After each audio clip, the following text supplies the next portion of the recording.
नमस्कार दोस्तों, आप सभी का स्वागत है कॉन्सेप्ट एकेडमी यूट्यूब चैनल पर।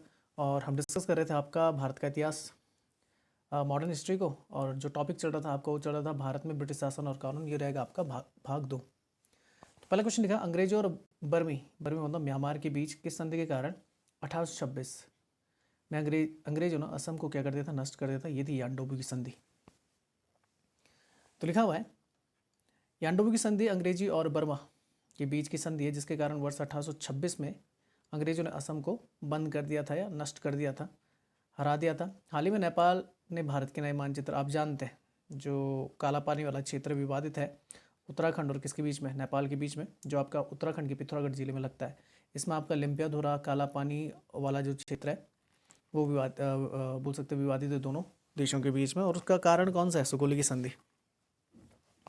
नेपाल सरकार के अनुसार काला पानी उनके देश का एक अभिन्न अंग है, भारत इसे अपना मानता है। ठीक है ना। अच्छा, पढ़ लेते हैं यानडोबू की संधि, पढ़ लेते हैं पहले। तो लिखा हुआ ईस्ट इंडिया कंपनी और बर्मा के सम्राट के बीच में संधि साइन हुई थी 1826 में, आपने याद रखना है।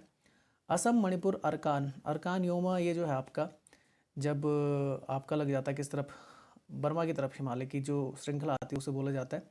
तन्नीथाई अंग्रेजों के पक्ष में थे और बर्मीज ने अंग्रेजों को 1 मिलियन पाउंड स्टर्लिंग की क्षतिपूर्ति देने पर सहमति व्यक्त कर दी थी। ठीक है ना, मतलब ये चीज़ें उनके कब्जे में आ गई थी, असम, मणिपुर, अराकान और तनिथाई। सालबाई की संधि ये 1782 में मराठा और ब्रिटिश ईस्ट इंडिया कंपनी के बीच में साइन हुई थी। और इसके तहत क्या हुआ था कि ब्रिटिश ईस्ट इंडिया कंपनी को सालसेट पर नियंत्रण मिल गया था। ब्रिटिश ने यमुना नदी के पश्चिम में माधवराव सिंधिया के क्षेत्र के दावों को क्या किया था, मान्यता दे दी थी। तितालिया की संधि अंग्रेजों और गोरखाओं के बीच युद्ध के बाद, जिसमें अंग्रेजों की जीत हुई थी और उसके कारण 1817 में तितालिया की संधि साइन हुई थी, याद रखना आप, सुगोली की संधि के बाद। तो संधि के अनुसार सिक्किम के राजा को अंग्रेजों ने अपने राज्य में बहाल कर दिया, हालांकि उन्होंने विशेष रूप से विदेशी मामलों के मामले में अंग्रेजों के साथ आत्म प्रतिष्ठा खो दी थी। सुगोली की संधि 1815, ठीक है ना। इसने क्या किया था कि नेपाल की सीमा रेखा की स्थापना कर दी थी और 2 दिसंबर 1815 को इसमें हस्ताक्षर किए गए थे। ब्रिटिश भारत में ईसाई मिशनरी गतिविधियों को किस अधिनियम के द्वारा बोल सकते हैं अधिनियमित किया जाता है। तो ये था 1813 का चार्टर एक्ट। चार्टर एक्ट 4 आए आपके 1793 का, फिर 1813, फिर 1833 और फिर 1853 लास्ट था। 20-20 साल के गैप में आते थे। पढ़ लेते हैं हिस्ट्री को। तो 1793 में पहला चार्टर आता है। ईस्ट इंडिया कंपनी को 20 वर्षों की अवधि के लिए पूर्व के साथ व्यापार, मतलब जो ईस्ट है उसके साथ व्यापार का एकाधिकार दे दिया जाता है। मतलब ईस्ट इंडिया कंपनी के अलावा बोल सकते हैं ब्रिटेन से कोई भी कंपनी पूर्व की तरफ कोई व्यापार नहीं करेगी। हालांकि नेपोलियन बोनापार्ट के उदय ने इंग्लैंड के व्यापारियों के लिए कठिन दिन लाए थे उस टाइम पे। नेपोलियन बोनापार्ट ने 1806 के बर्लिन डिक्री और 1857 के मिलान डिक्री को लागू किया, जिसने फ्रांस के साथ संबंध या निर्भर यूरोपीय देशों में ब्रिटिश सामानों के आयात पर रोक लगा दी थी। और इस तरह यूरोप में तथाकथित महाद्वीपीय प्रणाली स्थापित हो चुकी थी। इन घटनाओं के अलावा एडम स्मिथ की मुक्त व्यापार नीति का सिद्धांत भी उन दिनों काफ़ी लोकप्रिय हो रहा था। याद रखना, Adam Smith father of economics कहा जाता है। फ्री ट्रेड पॉलिसी के बारे में बात कर रहे थे, अभी भारत ने साइन किया ऑस्ट्रेलिया के साथ, ये भी आप याद रखना। इसमें होता है क्या है कि अगर क्या बोलते हैं, अगर किसी भी देश या कोई भी दो देश आयात या निर्यात करते हैं तो उस पर आपका बोल सकते हैं एक्साइज ड्यूटी नहीं लगाई जाएगी। इस नीति के समर्थकों ने इस बात पर तर्क देना शुरू कर दिया था कि भारत के साथ व्यापार में ईस्ट इंडिया कंपनी के एकाधिकार को समाप्त करने से ब्रिटिश वाणिज्य और उद्योग के विकास में कैसे मदद मिल सकती है। हालांकि ईस्ट इंडिया कंपनी ने इन तर्कों का विरोध करते हुए तर्क दिया कि इसके राजनीतिक अधिकार और वाणिज्यिक विशेषाधिकारों को अलग नहीं किया जा सकता है। बाद में सभी ब्रिटिश व्यापारियों को सख्त लाइसेंस प्रणाली के तहत भारत के साथ व्यापार करने की अनुमति देकर विवाद को सुलझा लिया गया था। अब आता देखो, ईस्ट इंडिया कंपनी के एकाधिकार अंत होता है 1813 में। तो लिखा हुआ 1813 के चार्टर अधिनियम ने भारत में ईस्ट इंडिया कंपनी के एकाधिकार को क्या कर दिया था, समाप्त कर दिया। हालांकि चीन के साथ व्यापार और चाय का जो व्यापार था उसमें कंपनी का एकाधिकार बरकरार रहा, बाकी सारे हट गए थे एकाधिकार। मतलब व्यापार कर सकते थे पर एकाधिकार नहीं था, कई सारे कॉम्पिटिटर उतर के आ गए थे उस समय। इस प्रकार चाय को छोड़कर सभी वस्तुओं के लिए भारत के साथ व्यापार को सभी ब्रिटिश विषयों के लिए खोल दिया गया था। यह 1833 तक चला और अगले चार्टर ने कंपनी के व्यापार को क्या कर दिया था, एकाधिकार को समाप्त कर दिया था। ये आपने याद रखना है 33 में। ईसाई मिशनरी की बात करते हैं, ये भी इसी टाइम पे आया था। लिखा हुआ इस अधिनियम ने उन व्यक्तियों को भी अनुमति दी जो नैतिक और धार्मिक सुधारों को बढ़ावा देने के लिए भारत जाना चाहते थे, जैसे ईसाई मिशनरी वगैरह। अन्य कुछ प्रावधान क्या थे, तो लिखा इस अधिनियम ने कंपनी के क्षेत्रीय राजस्व और वाणिज्यिक लाभ को नियंत्रित किया।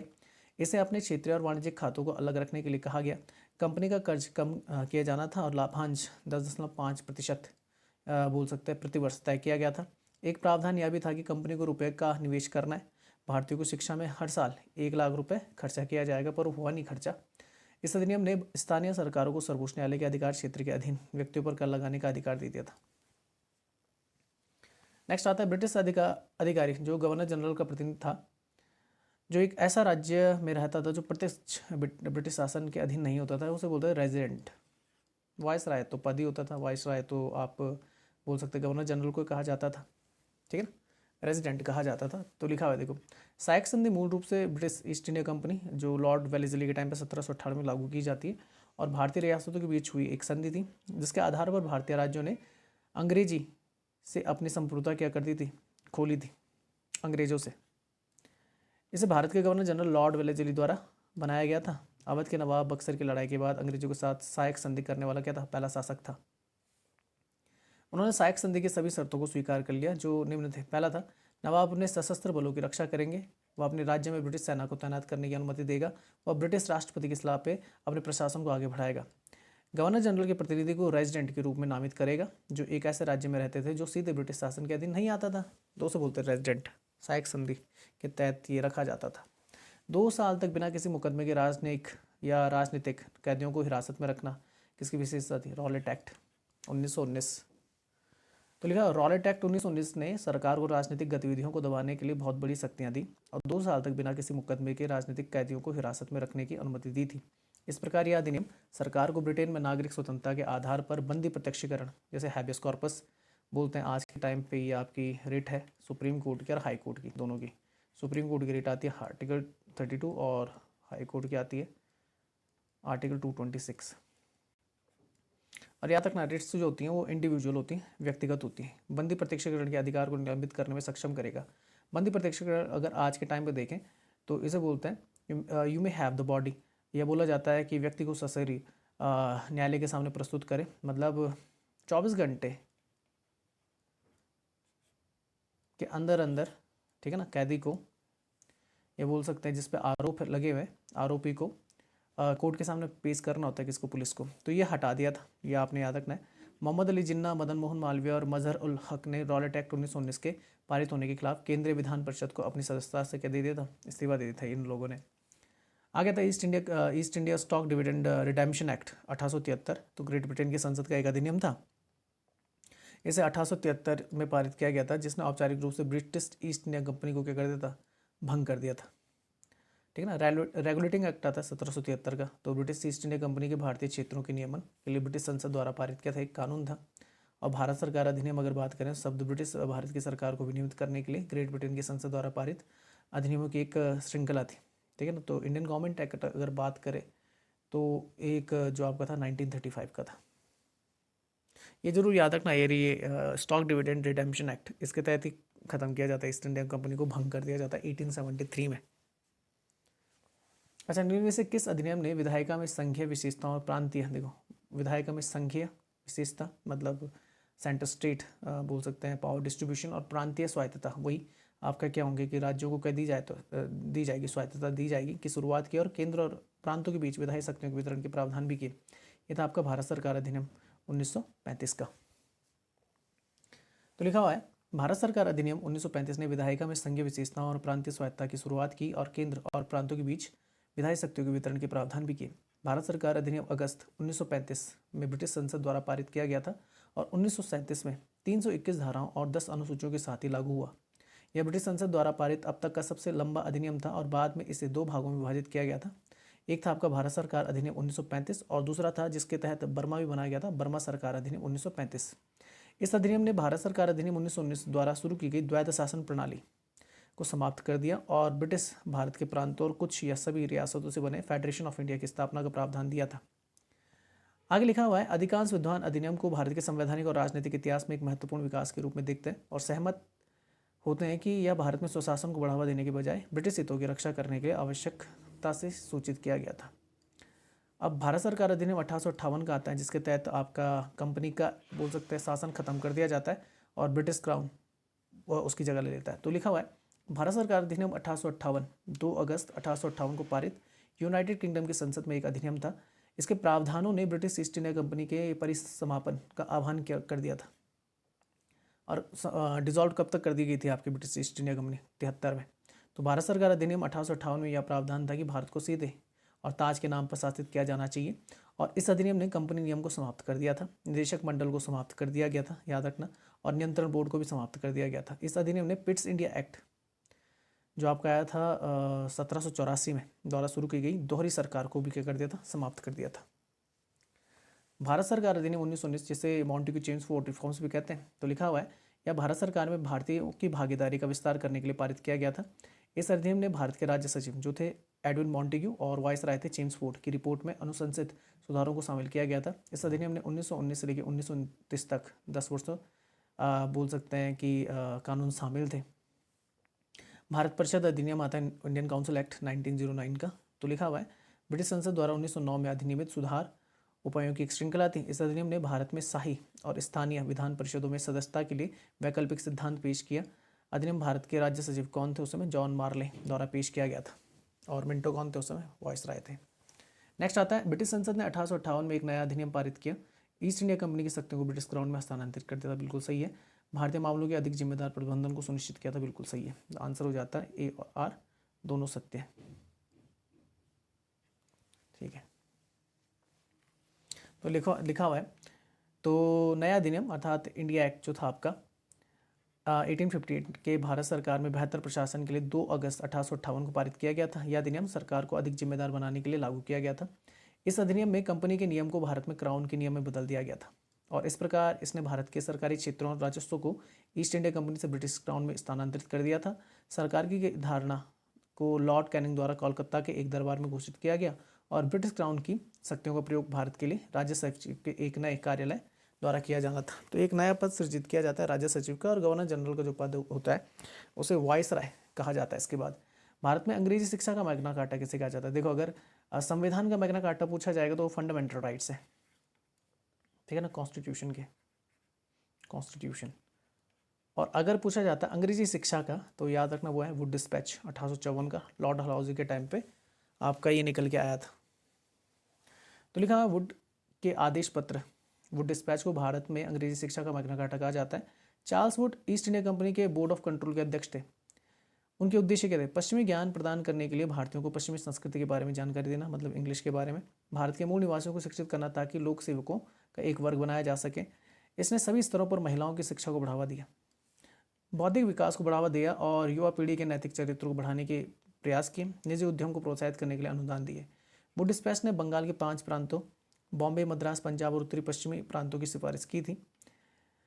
इसने कलकत्ता, बम्बई और मद्रास में विश्वविद्यालयों की स्थापना की सिफारिश की थी। याद रखना, बॉम्बे, कलकत्ता और मद्रास में यूनिवर्सिटीज इसी एक्ट के थ्रू बनी थी 1854 के बाद। बैथ्यून स्कूल महिलाओं की शिक्षा के लिए बनाया गया था इसी एक्ट के द्वारा। हंटर शिक्षा आयोग आता है, तो ये रिपन के टाइम पे आता है 1882 में। तो सर विलियम विल्सन हंटर की अध्यक्षता वाले इस आयोग ने 1882 में अपनी रिपोर्ट प्रस्तुत की। 1854 की वुड डिस्पैच के गैर कानूनी की शिकायतों को देखने के उद्देश्य से ब्रिटिश क्षेत्रों में प्राथमिक शिक्षा की समकालीन स्थिति और सुझाव दिए गए, जिसके द्वारा इसे बढ़ाया और बेहतर बनाया जाना था। ठीक है, तो याद रखना कि हंटर कमीशन कब आया था? 1882 में आया था, रिपन के टाइम पे। 2 फरवरी 1835 को ब्रिटिश राजनेता थॉमसन बेबिंगटन मैकाले ने शिक्षा पर मिनट प्रसारित किया था।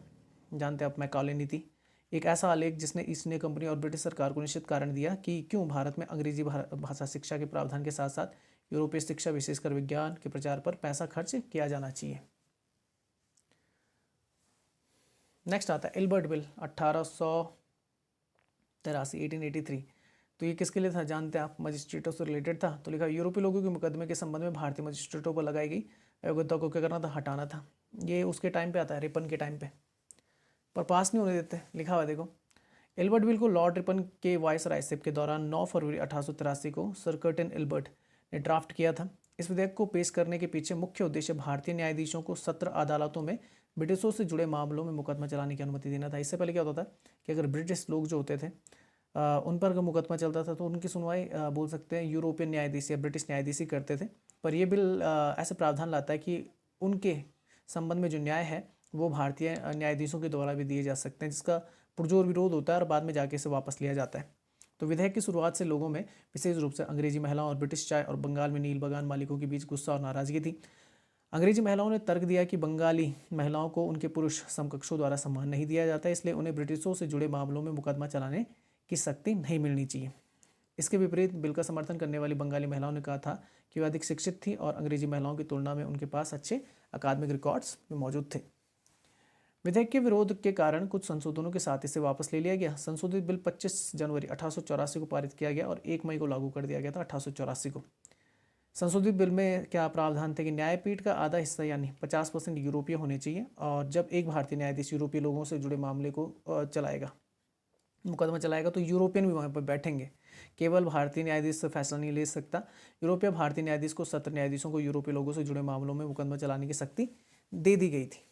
अच्छा, आगे चलते। प्रथम कर्नाटक वॉर या युद्ध के अंत के बाद ब्रिटिश और फ्रेंच के बीच किस संधि पर हस्ताक्षर किए गए थे? तो ब्रिटिश और फ्रेंच के बीच में जो आपकी होती है वो होती है पहली होती है संधि, होती है एक्स-लॉ-चैपल की संधि। ये आपने याद रखना है। तो लिखा हुआ पहला कर्नाटक युद्ध फ्रेंच और ब्रिटिश के बीच में लड़ा गया था 1748 में। एक्स-लॉ-चैपल की संधि के साथ समाप्त किया जाता है। इस संधि में उत्तरी अमेरिका में अंग्रेजों द्वारा कब्जाए गए लुईबोर के फ्रांसीसी किले के बदले मद्रास को अंग्रेजों को वापस सौंप देना था।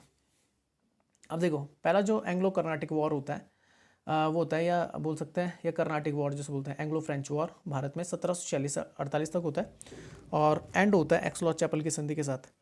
सेकंड जो एंग्लो बोल सकते हैं एंग्लो फ्रेंच वॉर थी वो होती है 1749 1754 के बीच में। ये पौंडीचेरी की संधि के साथ क्या होती है, खत्म हो जाती है। और थर्ड जो कर्नाटिक वॉर होती है 1758 से 1763 तक, वो पेरिस की संधि के साथ क्या होती है, खत्म होती है। तो याद रखना एक्स-लॉ-चैपल, फिर पौंडीचेरी और फिर पेरिस की संधि। निम्न में से किस मुगल सम्राट ने रॉबर्ट क्लाइव के साथ इलाहाबाद की संधि में साइन किए थे? शाह आलम द्वितीय। और याद रखना उस टाइम होता है आपका कौन सा, जब बक्सर वॉर होती है। बक्सर आपका बोल सकते हैं बिहार में, तो वहाँ पर बोल सकते हैं आपका कौन रहता है, मुनरो,